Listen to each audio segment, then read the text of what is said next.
वसुबारस. वसुबारस हा दिवस अश्विन कृष्ण पक्ष द्वादशीला साजरा केला जातो.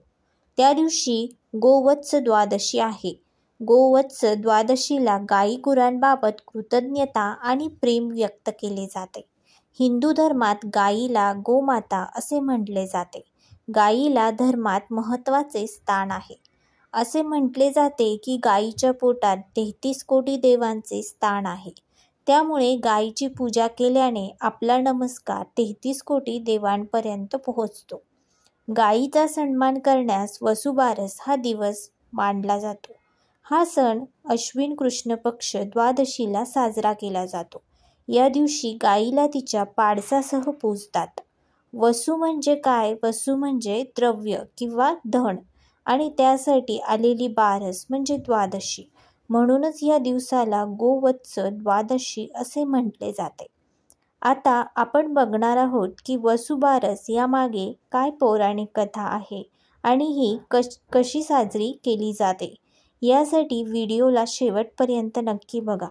अजून चॅनलला सबस्क्राईब केलेलं नसेल तर चॅनलला नक्की सबस्क्राईब करा. या चॅनलवरती तुम्हाला पौराणिक कथा बघायला भेटतील आणि व्हिडिओ आवडल्यास लाईक करा. एक आटपाट नगर होतं. तिथे एक कुणब्याची म्हातारी राहत होती. तिला एक सून होती. त्यांच्याकडे गाई गुरे होती. गाई होत्या, म्हशी होत्या, गव्हाळी, मुगाळी, वासरं देखील होती. म्हातारी ही अशीच मेहनती होती. ती एक दिवस शेतावर जायला निघाली. तेव्हा अश्विन मास होता. या मासात पहिल्या द्वादशीच्या दिवशी म्हातारी सकाळी उठली आणि आपल्या कामाला जाऊ लागली. त्यावेळेस तिने सुनेला हाक मारली, "ये मुली, इकडे ये." असे म्हणताच सून आली. सासू म्हणाली की मी शेतावर जाते आणि दुपारी येईपर्यंत तू माडीवर जा आणि गव्हाचे, मुगाचे दाणे काढ आणि गव्हाळे मुगाळे शिजवून ठेव. त्यानंतर सासू आपल्या सुनेला काम सांगून शेतावरती निघून जाते. सून सांगितल्याप्रमाणे माडीवर गेली आणि गहू तसेच मूग काढून ठेवले. खाली आल्यानंतर ती गोठ्यात गेली. गव्हाळी, मुगाळी, वासरं उड्या मारत होती. त्यांना सुनेने ठार मारले आणि त्यांना चिरले. त्यानंतर तिने त्यांना शिजवून ठेवून सासूची वाट पाहत बसली. सुनेने गव्हाळी मुगाळी म्हणून त्या 2 वासरांचाच जीव घेतला. तिची सासू दुपारी थकून घरी येते आणि सुनेला विचारते की माझे जेवण वाढ. त्यावरती सून तिच्या ताटामध्ये ते शिजवलेले मांस वाढते. त्यावेळेस सासू थक्कच होते आणि घाबरूनही जाते. ती तिला विचारते, "हे काय? तू माझ्या ताटात हे काय वाढलेस?" त्यावरती सून म्हणते की तुम्हीच मला सांगितलेलं होतं की गव्हाळी मुगाळी शिजून ठेव.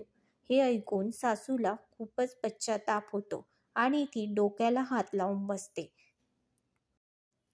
त्यावरती सून म्हणते, "माझे काही चुकले का? तुम्ही असं का करत आहेत?"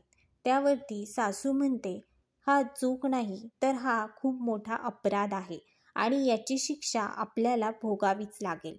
सासू तातडीने धावतच देवघरात जाते आणि देवापुढे प्रार्थना करते की हे देवा, आमच्या हातून खूप अपराध झाला आहे. आम्हाला माफ कर. आमची गव्हाळी मुगाळी वासरे आम्हाला परत दे. अशी ती सासू देवाकडे विनवणी करू लागते. माझी सून ही नादान आहे. तिच्याकडून खूप मोठी चूक झाली आहे.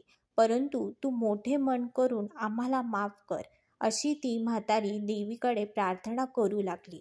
आणि बघताच काय तर संध्याकाळी गायी घरी येईपर्यंत ती वासरे जिवंत झालेली असतात. ही होती छोटीशी पौराणिक कथा.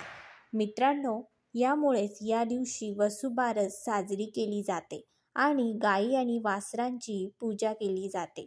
गायीला हिंदू धर्मात लक्ष्मीचे स्थान दिले जाते आणि त्याचमुळे गायीचीही या सणांना पूजा केली जाते.